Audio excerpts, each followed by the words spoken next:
When I landed at LAX that evening, I felt like I'd been gone for years, not just 3 months.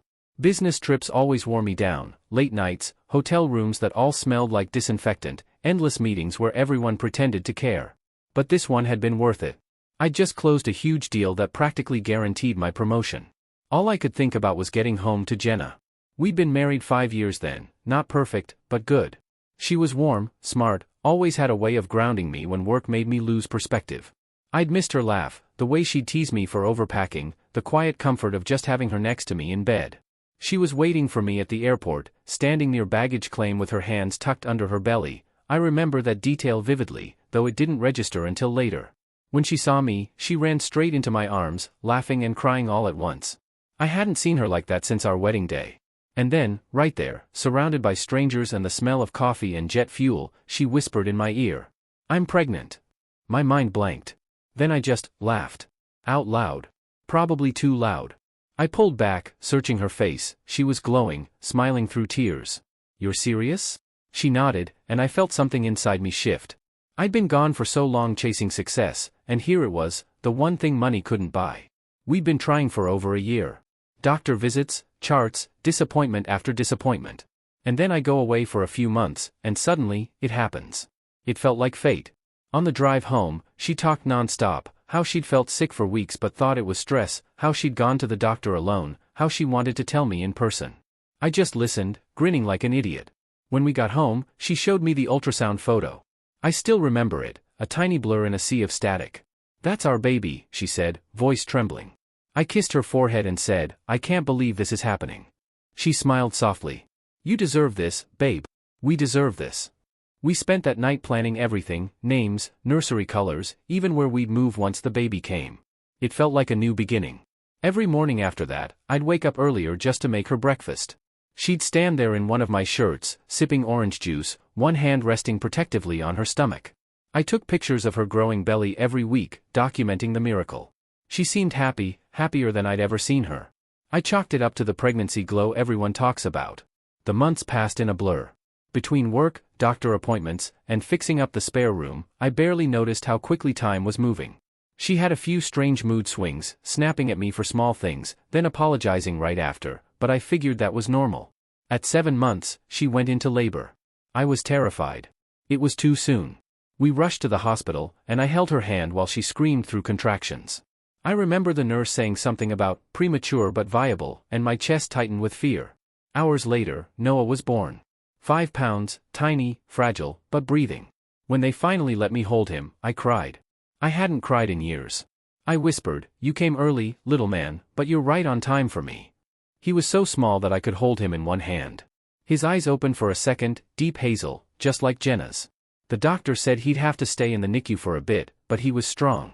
A fighter, one of the nurses said.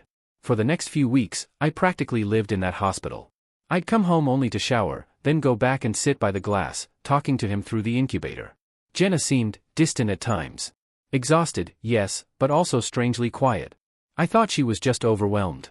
When we finally brought Noah home, everything felt new. Every sound, every cry, every little breath filled the house with life. I was obsessed with him, his smell, the way his fingers wrapped around mine. I'd never felt love like that before. Our friends visited, everyone brought gifts, and life moved forward. I believed, with every fiber of my being, that I had everything I'd ever wanted, a family, a future, a reason to come home. But sometimes, life lets you build a perfect picture, just so it can watch you shatter it later. And for me, that breaking point didn't come until 7 years later, on a quiet Saturday morning at the farmer's market. That was the day I met him. It was one of those calm, sunny Saturdays that make you think everything is right in the world. Jenna had sent me and Noah to the farmer's market with a short list, apples, fresh bread, and her favorite honey. We were supposed to bake a pie together that afternoon. Noah was 7 then, talkative, curious, full of energy. He had that way of charming everyone, from old ladies selling jams to teenage girls at the bakery stand. He was mine. At least, I believed he was. We were halfway through the market when I heard someone call out Jenna's name.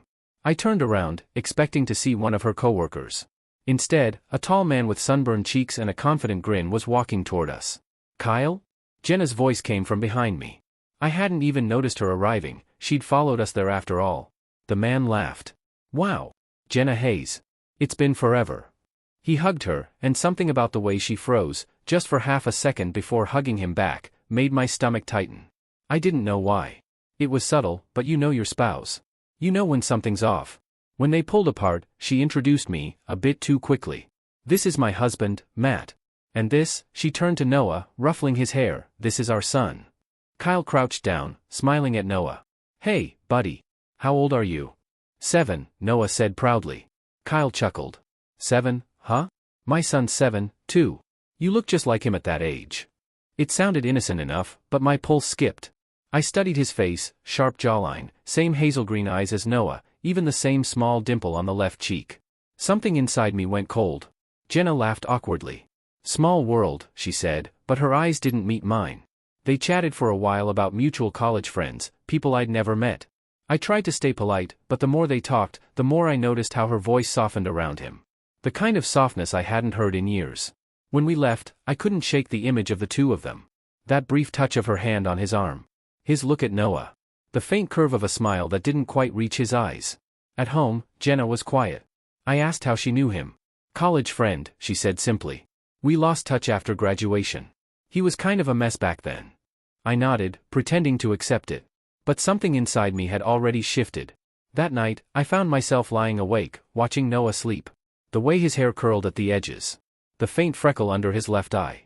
I'd always thought he looked like Jenna. But now, I saw it differently. Those weren't just her features, they were Kyle's. The thought hit me so hard I sat up in bed. My mind went back 7 years. Jenna told me she was pregnant right after I returned from Denver. I'd been gone for 3 months. 3.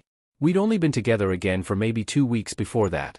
And Noah had been born 7 months later, premature, the doctors said. At the time, it made sense. I didn't question anything. Why would I? I was too wrapped up in love, in the idea of family. But now, the pieces started falling into place in ways I didn't want them to.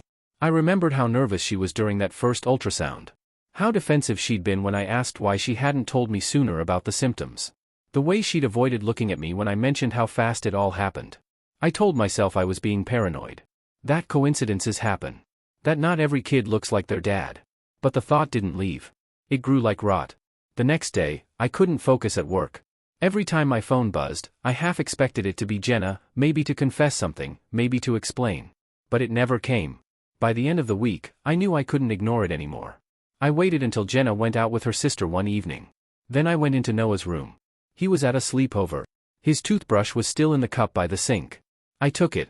My hands shook as I sealed it into the plastic bag. I didn't even know where to start, how to get a test, how to make sure it was real. But I found an at-home DNA test online, overnight shipping. When it arrived, I sent it off the same day, one sample from me, one from Noah's toothbrush. The next morning, I deleted the confirmation email before Jenna could see it. I told myself I wasn't doing this because I didn't trust her. I was doing it to prove I could. But in my gut, I already knew the truth. Every time I looked at Noah after that, I felt this horrible mix of love and fear. He'd run into my arms, call me Dad, and I'd hold him tighter, maybe because I was scared one day someone would tell me he wasn't really mine. And deep down, I think Jenna knew I suspected something. She started acting nervous.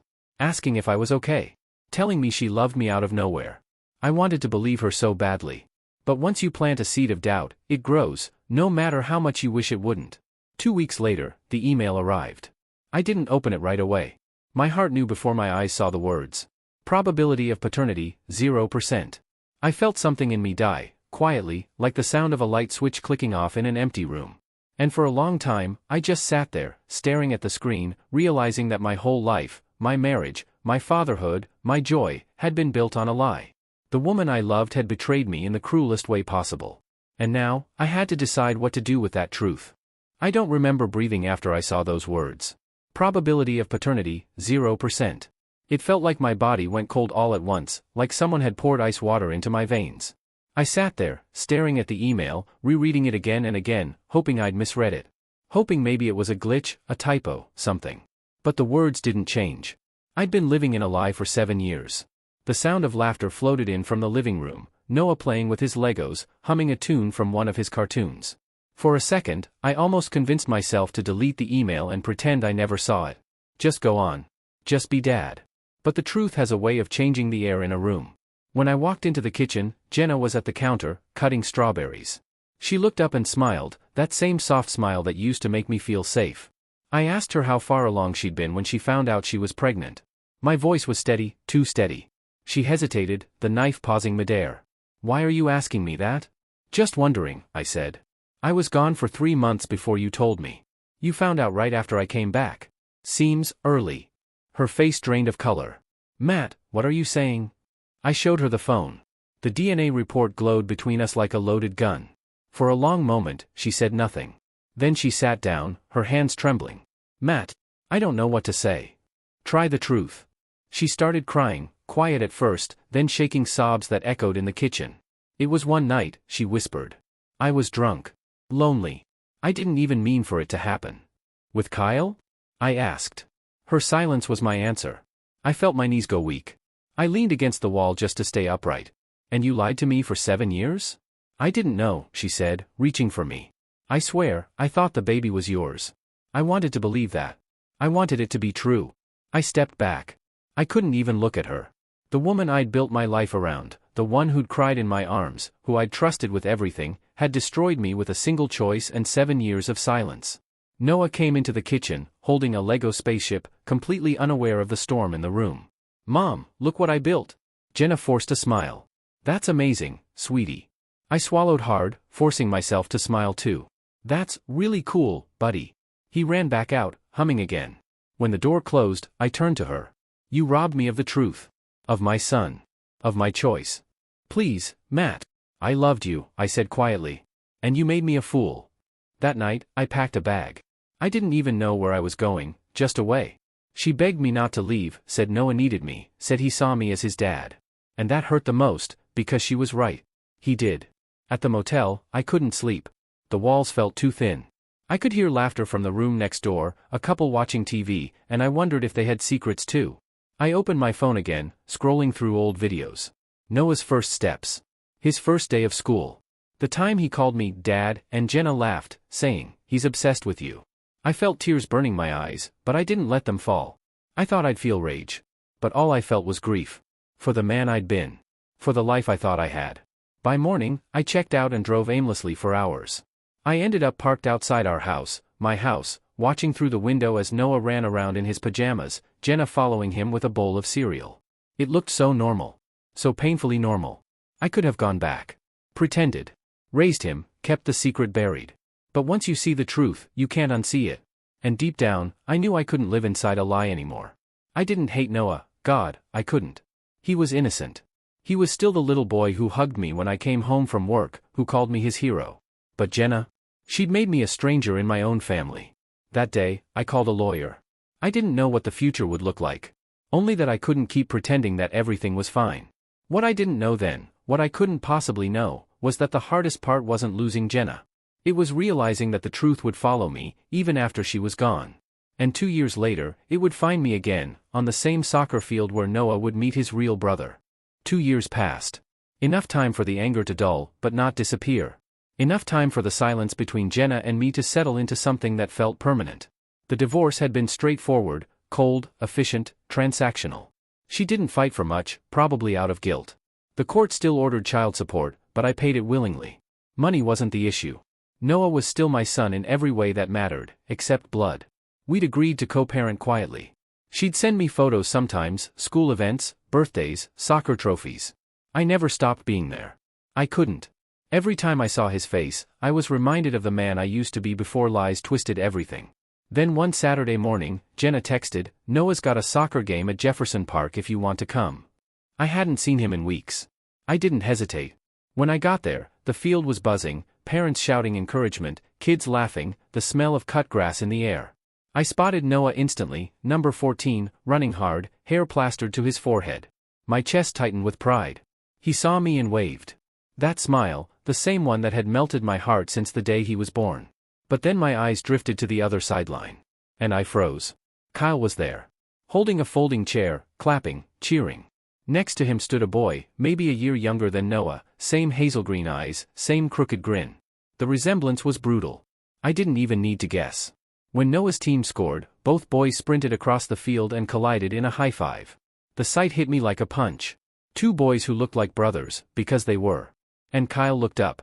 Our eyes met across the field. For a long moment, everything else fell away.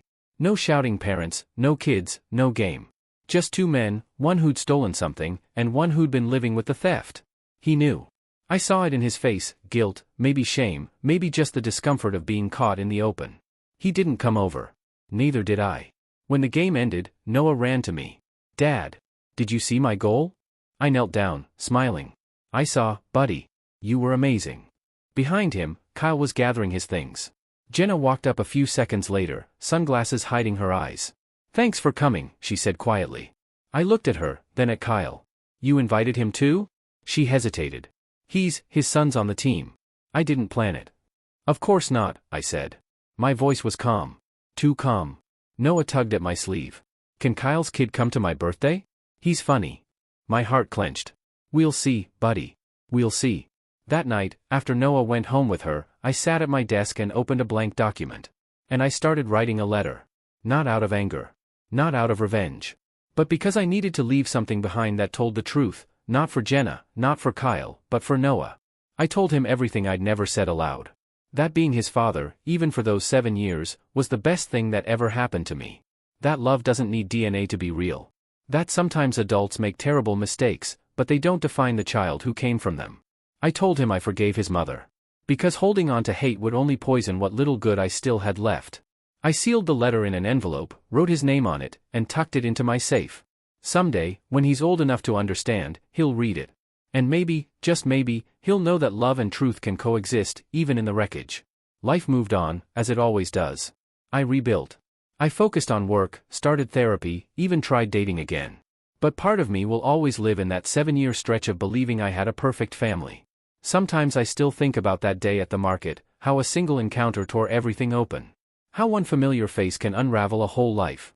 But I also think about the boy who called me Dad. About how he changed me. He taught me that love doesn't vanish just because trust does. It lingers. It reshapes you. And though I'll never forgive what Jenna did, I've learned to live with it. Because the truth, no matter how painful, is still better than a beautiful lie. And for the first time in years, I can finally breathe.